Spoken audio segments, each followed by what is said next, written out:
Yanılışım sessiz ağlar, singip baryan yeredir. Menim yananlarım biri, kotarmadı başım gamdan. Yok mu? Bunun bir çaresi yok mu?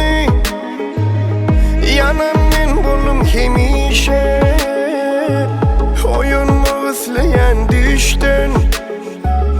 Menim söyülmene haklı.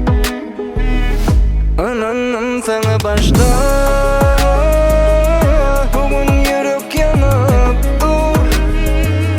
Sen gülümünle başka,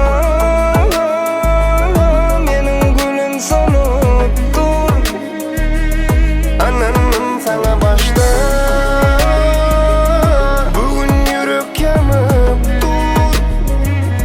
Sen gülümünle başka, benim gülüm solup dur.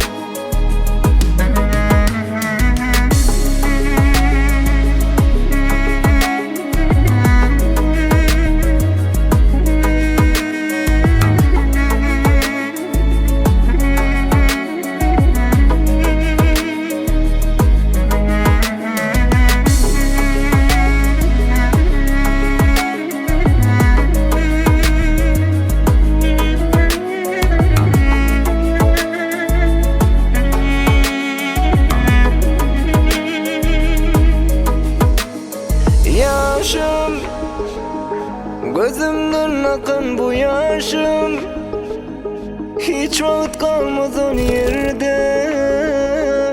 Sen için neden ihlasım, tutar seni güçte yerde.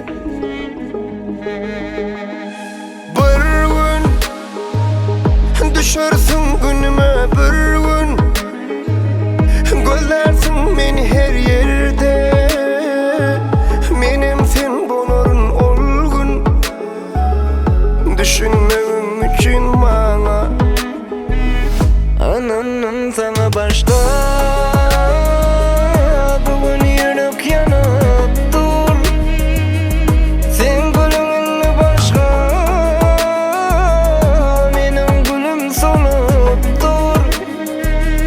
Ananım sana başta, bugün yürek yanıp dur. Sen gülümünle başka, benim gülüm solup dur. Ananım sana başta,